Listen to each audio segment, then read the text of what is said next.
चलिए स्टार्ट करते हैं। Zeeshan insured is life at the age of 30 years. Is total amount of policy is rupees 2,50,000. The rate for annual premium is 4.9% of the total amount of policy. The rate for half yearly installment is 52% of the annual premium. The rate for quarterly premium is 27% of annual premium. The rate for monthly premium is 9% of annual premium. Policy fee at the rate of 0.24% of the insured amount, rupees 200, or at the most rupees 200. Calculate the amount of premium yearly, half yearly, quarterly and monthly. हमने calculate करने के लिए कहा गया है कि आपने क्या करना है, प्रीमियम ईयरली कैलकुलेट करना है हमें, amount of premium yearly, half yearly, quarterly and monthly. अब जो हमें रकम दी गई थी, जो हमें परसेंटेज दी गई थी, वो सारे हमें यहाँ पे बता दिया गया है कि आपका ईयरली, क्वार्टरली, मंथली कितना कितना परसेंट है, हाफ ईयरली कितना परसेंट है। आपने सारा टोटल पॉलिसी जो है इसका कैलकुलेट करना है। लेकिन एक चीज़ यहाँ पे बहुत, मतलब मैंने नेट पे सर्च किया, मैंने देखे जो पंजाब टेक्स्ट बुक बोर्ड के थे, पेशावर टेक्स्ट बुक बोर्ड के थे, उनमें इतने मुश्किल क्वेश्चंस एक भी नहीं दिया था। और यहाँ पे इसको इतना मुश्किल कर दिया गया है कि 8th क्लास के स्टूडेंट के लिए बहुत मुश्किल से, मतलब कोई बच्चा रट्टा लगा ले, क्योंकि जिस तरह से टीचर समझाते हैं, मुझे खुद अपना टाइम याद है, मुझे पूरा यकीन है आज भी मोस्टली टीचर्स वैसे ही होंगे, कम से कम कोई 1-2 टीचर ऐसे होंगे जो अच्छे से समझा ले। और मैथ जितना मुश्किल है तो और भी मसला हो जाता है। अब स्टेटमेंट समझना बहुत ज़रूरी है। यहाँ पे सारा कुछ इजी है, ये स्टेटमेंट आपने समझना है। क्या होता है कि जो हमारे पास एनुअल प्रीमियम है वो किसके इक्वल होता है, वो इक्वल होता है जो आपके पास फर्स्ट प्रीमियम है, जो पिछले क्वेश्चन में हमने सॉल्व किया तो आपको आइडिया होगा, अभी आगे करेंगे तो और भी आइडिया हो जाएगा, प्लस पॉलिसी फ़ी है। अब यहाँ पे पॉलिसी फ़ी के साथ इन्होंने एक थोड़ा सा ट्रिक किया है, बल्कि थोड़ा नहीं बहुत बड़ा ट्रिक किया है। ये जो है आपको क्वेश्चन में फंसा देगा, क्वेश्चन आपका गलत हो जाएगा। और ये क्वेश्चन जो एक्सरसाइज 4 यूनिट नंबर 4 है, इससे क्वेश्चन आते हैं एग्जाम में। तो इस तरह के अगर क्वेश्चन आ गए तो आपका मसला हो जाएगा, अगर आपको पता नहीं है कि करना कैसे। अब यहाँ पे सिर्फ नोटिस करें कि policy fee at the rate of 0.24% for the insured amount rupees 200। अब नॉर्मली क्या होता है कि हम पॉलिसी फ़ी इस रेट पे फाइंड आउट करते हैं। इस रेट को जो है डिवाइड करेंगे 100 से, मल्टीप्लाई करेंगे जो हमारा पॉलिसी का अमाउंट है उससे, हमें पॉलिसी फ़ी मिल जाएगा। और उसको हम क्या करेंगे फिर आगे एनुअल प्रीमियम में उसको ऐड कर देंगे। लेकिन यहाँ पे इन्होंने क्या कहा है, इन्होंने कहा है कि इस रेट पे पॉलिसी फ़ी 200 है। तो ये 200 ऐसे ही नहीं लिखा गया है, आपने पॉलिसी फ़ी का जो रेट है उससे आपने फाइंड आउट करना है। लेकिन आपने जब आप एनुअल प्रीमियम फाइंड आउट करोगे तो आप क्या लिखोगे, रुपीज़ 200 विल बी चार्ज, क्योंकि पॉलिसी फ़ी इस रेट पे 200 लिया जाएगा। यानी इस रेट पे आप पता करोगे कि कितना रुपीज़ बन रहे हैं और उस पर 200 रुपये चार्ज किए जाएंगे। जो रुपीज़ नॉर्मली हम इस रेट पे पता करते थे वो करेंगे, वो पॉलिसी फ़ी बन जाता है और वो चार्ज होगा। लेकिन यहाँ पे क्या होगा, यहाँ पे 200 चार्ज होगा। ये पॉइंट काफ़ी डिफ़िकल्ट है, पता नहीं मैं समझा सकी या नहीं समझा सकी। क्वेश्चन सॉल्व करके भी कोशिश करूँगी कि आपको समझ आ जाए। कुछ स्टूडेंट्स को यहाँ ऐसे क्वेश्चंस में ज़्यादा ही मसला हो जाता है। तो स्टार्ट करते हैं और देखते हैं कि ये कैसे होगा।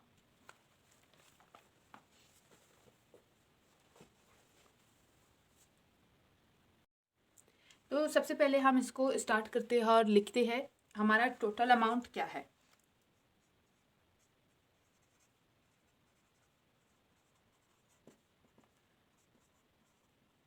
$2,50,000। फर्स्ट प्रीमियम, जब भी आप इंश्योरेंस के क्वेश्चन सॉल्व करेंगे तो सबसे पहले आपने फर्स्ट प्रीमियम मालूम करना है।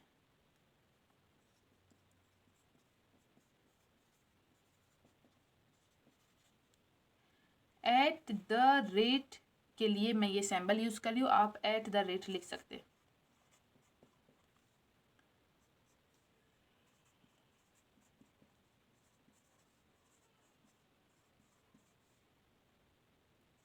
ठीक है। अब first premium eight the rate of 4.9%, तो पता होना चाहिए किसका। हमेशा भी आप जो रेट है एट द रेट ऑफ 4.9% है या एट द रेट ऑफ कोई भी, वो किसका होगा, वो आपका टोटल जो अमाउंट है उसी का परसेंट होगा। तो 4.9% of total amount of policy. ठीक है, ये टोटल अमाउंट मैंने लिखा है, टोटल अमाउंट ऑफ पॉलिसी है।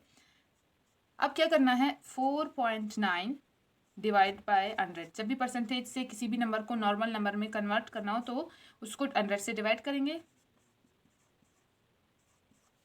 ये तो ज़ीरो, इन दो ज़ीरोज़ को कट कर देंगे। यहाँ पे एक नई चीज़ मैं आपको और भी सिखा देती हूँ। अब इस पॉइंट को आप ख़त्म करके इसको मतलब नॉर्मली मैं क्या करती थी, कैलकुलेटर यूज़ करती थी आपके लिए। जब आप बगैर कैलकुलेटर के क्वेश्चन सॉल्व करेंगे तो उसके लिए ये पॉइंट ख़त्म करके आप मल्टीप्लाई करेंगे तो ईजी हो जाएगा।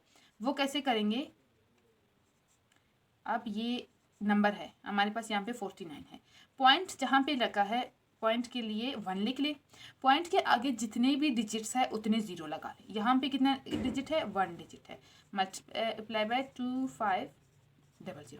अब इस ज़ीरो ने इस ज़ीरो को कट कर दिया, आपके पास आया 49 मल्टीप्लाई बाय 250, जिसको आप मैनुअली मल्टीप्लाई करेंगे तो और भी इजी हो जाएगा। ये जो पार्ट मैंने किया है इसको समझाने के लिए एक दफ़ा कैलकुलेटर में भी कर देती हूँ कि 4.9 को हमने कैसे 49 बनाए। अगर आप 49 को डिवाइड करेंगे 10 पे तो आपके पास 4.9 आ जाएगा। ये देख ले 4.9 है, इसलिए हम इसको क्या करेंगे, जब भी पॉइंट फिनिश करना है, ये मतलब 4.906 है फॉर एग्जांपल, तो पॉइंट के लिए 1, उसके बाद जितने डिजिट्स है उतने ज़ीरो। अब यहाँ पे कितने डिजिट है, सिर्फ 9 है क्योंकि 1 डिजिट है, तो उसके लिए ज़ीरो एक ही दफ़ा लिखा जाएगा और हमारे पास ये आ जाएगा। तो 250 मल्टीप्लाई बाय 49। अब आपके लिए इजी होगा इसको मल्टीप्लाई करना और आंसर फाइंड आउट करना, क्योंकि शॉर्ट हो गया। कुछ वीडियो को शॉर्ट करने के लिए मैं इसको कैलकुलेटर के थ्रू कर रही हूँ ताकि हमारे पास आंसर जल्दी आ जाए। 12250, ये हमारे पास आंसर आ गया। अगर आप डायरेक्ट 4.9 को इससे मल्टीप्लाई करेंगे तब भी आपका आंसर यही आएगा। अगर आप ये वाला प्रोसेस करेंगे तब भी सेम आएगा। मैं आपको यही सजेस्ट करूँगी कि ये डिजिट फिनिश करके पॉइंट फिनिश करके इसको कर दे तो आपके लिए इजी होगा, क्योंकि पॉइंट लगाने वाला जो प्रोसेस है वो कुछ स्टूडेंट्स के लिए मुश्किल हो जाता है। तो ये जो पार्ट है इसको मैं अगर जगह नहीं, मतलब आमतौर पर जगह नहीं होता है इसलिए मैं इसको रिमूव कर रही हूँ। आई होप कि आप लोगों को ये समझ आ गया। आप इसको रिमूव ना करें तो भी मसला नहीं है, मेरे पास जगह का मसला होता है इसलिए मैं इसको इस तरह से कर रही हूँ। ये हो गया। अब आपने policy fee at the rate of 0.24% है वो फाइंड आउट करना है। एट द रेट ऑफ 0.24%, ठीक है। 0.24% ऑफ किस मतलब ऑफ व्हाट, ऑफ जो आपके पास टोटल पॉलिसी अमाउंट है उसका 2,50,000, ठीक है। अब इसको सॉल्व करते हैं और पता करते हैं कि जो हमारे पास policy fee at the rate of 0.24% तो कितना बनेगा। तो आपने 0.24 डिवाइडेड बाय 100 करना है ताकि परसेंटेज कन्वर्ट हो जाए। और ये हो गया, ये 2 ज़ीरोज़ इन 2 ज़ीरोज़ को कट कर देंगे, हमारे पास आएगा 0.24 मल्टीप्लाई बाय 2500। सेम वही प्रोसेस करेंगे, पॉइंट के लिए 1 और पॉइंट के बाद 1 एंड 2 डिजिट्स है तो 2 ज़ीरोज़ लगेंगे। ये 2 ज़ीरोज़ इन 2 ज़ीरोज़ को कट कर देंगे, हमारे पास आएगा सॉरी जब पॉइंट फिनिश करना है, ठीक है, पॉइंट फिनिश करना है 24 मल्टीप्लाई बाय 25। अब इसका आंसर फाइंड आउट करें और इजीली आपके लिए हो जाएगा क्वेश्चन का सॉल्व। मैं फिर से कैलकुलेटर यूज़ कर रही हूँ जो कि बहुत बुरी बात है, लेकिन क्या करें, इसको शॉर्ट करना था। ये हो जाएगा 600, इजी हो जाएगा ना। अगर आप पॉइंट के साथ मल्टीप्लाई करेंगे तो थोड़ा सा डिफिकल्ट हो जाएगा, इसलिए मैं सजेस्ट ये करती हूँ कि आपने पॉइंट को रिमूव करके इसको ईजी करना है। इसको मैं ऐसे लिख रही हूँ स्पेस की कमी की वजह से, ठीक है। 600, इसको आप ₹600 कर दें। अब हमने policy fee at the rate of 0.4%, जो हमारे पास 0.24% है वो 600 बनेगा। इस 600 पे पॉलिसी फ़ी वो कितना चार्ज करेंगे, 200 चार्ज करेंगे। मतलब कि 0.21% पे जो अमाउंट इंक्रीज़ होगा, क्योंकि हमने पे करना है तो इंक्रीज़ होगा, यानी जितना पे करेंगे उसमें 200 इंक्रीज़ हो जाएगा। तो हम आप लिख लिए अगर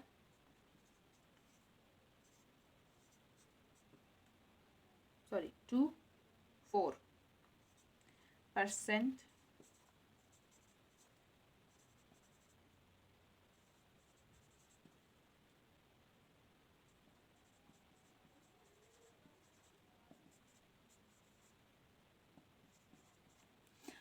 जिस तरह का क्वेश्चन है, जिस तरह से मैंने आपको समझाया, क्योंकि नॉर्मली क्या होता है, ये जो हमने पता किया है ये पॉलिसी फ़ी होगा, लेकिन यहाँ पे ये बोल रहा है कि पॉलिसी फ़ी इस रेट पे 200 चार्ज होगा, यानी इस रेट को आपने पहले फाइंड आउट करना है, और चार्ज पॉलिसी फ़ी कितना होगा, 200 होगा। तो हम लिखेंगे सो 200 विल बी चार्ज। यानी अगर आप एनुअल प्रीमियम मालूम करेंगे, एनुअल प्रीमियम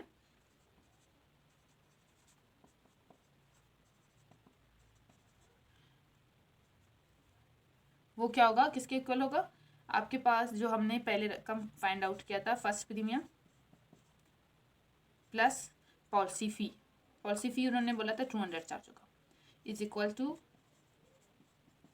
अब एक चीज़ देखिए, नॉर्मली क्या होता है, जो पंजाब के बोर्ड के क्वेश्चंस हैं, जो पेशावर के क्वेश्चंस हैं, सिंध के हैं, वो यहाँ पे 200 नहीं देते। ये वाला जो पार्ट है ये बहुत ही स्टूडेंट्स के लिए, 8th क्लास के स्टूडेंट्स के लिए काफ़ी मुश्किल है। यहाँ पे 200 प्लस नहीं होगा, यहाँ पे 600 प्लस होगा, और ये क्वेश्चन इस तरह से होगा, क्योंकि जो रेट दिया जाता है पॉलिसी फ़ी का, उससे आप पॉलिसी फ़ी फाइंड आउट करके उसको ऐड करेंगे। लेकिन ये कह रहे हैं कि पॉलिसी फ़ी 200 है, किस रेट पे, इस रेट पे, यानी क्या होगा कि 6 आपने पॉलिसी फ़ी का जो रेट है 0.4% उसको फाइंड आउट करना है, और क्या होगा कि 0.24% पे अमाउंट कितना इंक्रीज होगा, 200 अमाउंट इंक्रीज होगा, जो चार्ज होगा उस बंदे से जिसने पॉलिसी करा, जो अपना इंश्योरेंस कराया है, जिसने जो ये उस पर किस बात की चार्जेस है, ये इंश्योरेंस कराने की, यानी पॉलिसी, जो इंश्योरेंस को हम कहते हैं ना, इंश्योरेंस पॉलिसी कहते हैं इसको, इस प्रोसेस को, तो उसके चार्जेस 200 है इस रेट पे। तो जिस तरह से मैंने समझा है उस हिसाब से ये होगा, जितना मैंने रिसर्च किया, जितना मैंने अपना काम किया है, कि इतने पे 200 आपको चार्ज होगा, इस रेट पे 200 चार्ज होगा, पॉलिसी फी का रेट ये है, चार्ज आपसे 200 होंगे। तो ये इस तरह से होगा। आपने क्या करना है, वो 200 रुपये अपने फर्स्ट प्रीमियम में ऐड करना है, आपको एनुअल प्रीमियम मिल जाएगा। उसके बाद आपने क्वार्टरली प्रीमियम मालूम करना है, क्वार्टरली, क्योंकि उन्होंने पूछा है ना क्वार्टरली।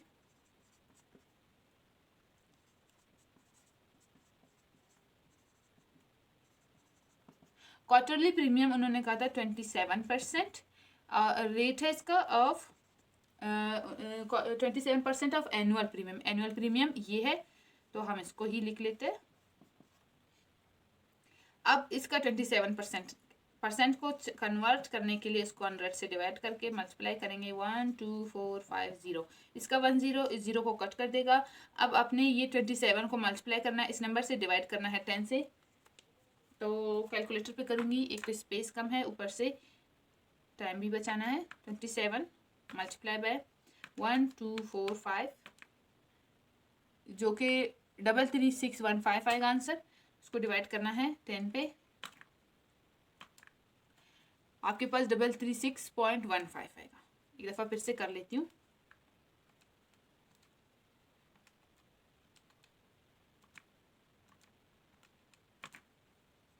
डबल 361.5, जो हमारे पास क्वार्टरली प्रीमियम है वो इक्वल है 3361.5 के। आप चाहे तो इसको राउंड ऑफ करके लिख ले 3362, चाहे तो इसको ऐसे ही छोड़ दे। कुछ स्टूडेंट्स कहते हैं कि मतलब जो आंसर बुक के पीछे है बिल्कुल वैसा ही हमारा आंसर है तो ही सही है, ऐसा नहीं है।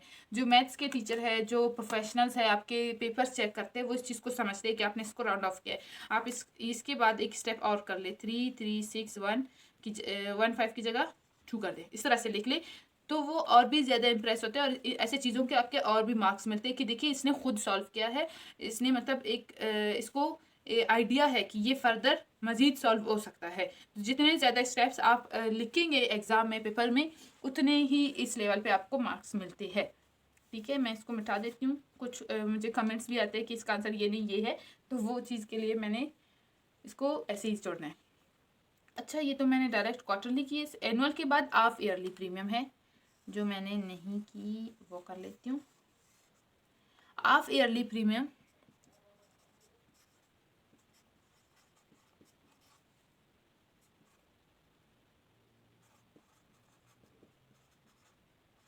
इज इक्वल टू, हमें बताया गया था 52% ऑफ एनुअल प्रीमियम, तो वो हमारे पास हमने यहाँ पे पता कर लिया था 12450, जो कि हमारे पास क्या होगा 52 डिवाइडेड बाय 100 मल्टीप्लाई बाय 12450, 0 फिर से 0 से कट देगा और इसको मजीद सॉल्व करते हैं।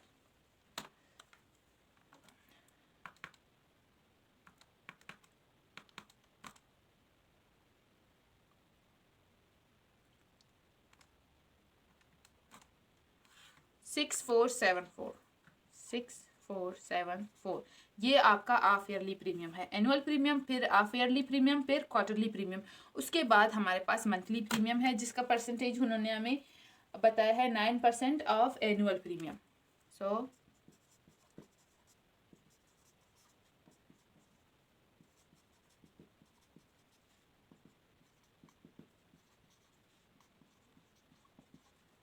9 डिवाइडेड बाय 100 परसेंटेज से कन्वर्ट करना था, इसलिए ये 0 कट गया और हमारे पास, अब इसको हम सॉल्व करते हैं। 9 मल्टीप्लाई बाय 1245 डिवाइडेड बाय 10, क्योंकि 0 कट चुका था इसलिए, और आंसर आएगा 1120.5। ये हो गया मंथली, ये हो गया हाफ ईयरली, ये हो गया क्वार्टरली, एंड ये हमारे पास एनुअल प्रीमियम जो उन्होंने पूछा था। सिर्फ जो पॉइंट है, जो डिफ़िकल्ट पॉइंट है वो ये वाला है कि पॉलिसी फ़ी 600 नहीं डालना, पॉलिसी फ़ी 200 डालना है। ये सिर्फ इसका पॉलिसी फ़ी का रेट है। इस रेट पे आपने ये जो 0.24% रेट है, इससे हमने पता किया कि 600 बनते हैं। इस पे आपने चार्जेस कितने करने हैं 200। आप चाहे तो ये लिख ले, since 0.24% of the amount increases to 200, ठीक है। इतना परसेंट इंक्रीज़ होगा 200, यानी 600 पे 200 इंक्रीज़ हो जाएंगे, तो वो 200 पॉलिसी फ़ीस के तौर पर हम चार्ज करेंगे और वो हमने एनुअल प्रीमियम में लिख लेना है, यानी ऐड करना है। और उसके बाद हमने एनुअल प्रीमियम मिल जाएगा, फिर क्वार्टरली प्रीमियम मिल जाएगा, और फिर हाफ ईयरली, फिर क्वार्टरली, फिर मंथली प्रीमियम मिल जाएगा। अब क्या है, क्योंकि मैंने इसको काफ़ी स्लोली समझाया, काफ़ी डीपली समझाया कि अच्छे से आपको समझ आ जाए और आपको ये क्वेश्चंस करने में आसानी हो और आपको बिल्कुल मतलब कोई सवाल पूछने की ज़रूरत ही ना पड़े, इस तरह से समझ आए। अच्छा, दूसरी बात, ये पॉइंट के बाद 5 है जो मैंने लिखा है, ये बुक में 50 होता है, तो कुछ स्टूडेंट्स कहते हैं कि ये क्वेश्चन गलत है। नहीं, ये गलत नहीं है। पॉइंट के बाद 0 की कोई अहमियत नहीं होती, इसलिए उसको लिखो या ना लिखो एक ही बात है। एक ये बात, और दूसरी बात, कुछ जगहों पे क्या होता है कि मिसप्रिंट हो जाते हैं क्वेश्चन के आंसर्स जो है बुक के लास्ट में जो दिए होते हैं वो मिसप्रिंट होते हैं, तो वो ज़रूरी नहीं कि जैसा वो आंसर आया वैसा ही आपका आंसर आ जाए। कुछ जगहों पे, हर जगह नहीं, क्योंकि वहाँ पे मिसप्रिंट हो जाता है। आप सही प्रोसेस कर रहे हो, सही क्वेश्चन हल कर रहे हो, तो आपका आंसर सही है। और इसी के साथ आज का जो ये क्वेश्चन है, इसके साथ आज का जो वीडियो है वो कंप्लीट होता है। नेक्स्ट वीडियो में इंशाल्लाह मिलूंगी। उम्मीद करती हूँ कि ये क्वेश्चन आप लोगों को अच्छे से समझ आ रहे हैं और उम्मीद करती हूँ कि इस चैनल से आपको फ़ायदा हो रहा है। तो उसके लिए आपने सिर्फ मुझे एक लाइक देना है, एक कमेंट देना है, बताना है कि आप लोगों को कैसा लगा, और जो शॉर्ट कर दूँ वीडियोज़ को, जल्दी जल्दी समझाऊँ या इस तरह से डेप्थ में समझाना आप लोगों को ज़्यादा आसानी से समझ आ जाती है, ये बताना है। और आपने इसको शेयर करना है, शेयर करें ताकि दूसरों की भी हेल्प हो। और इसी के साथ मुझे इजाज़त दीजिए। अल्लाह हाफिज़।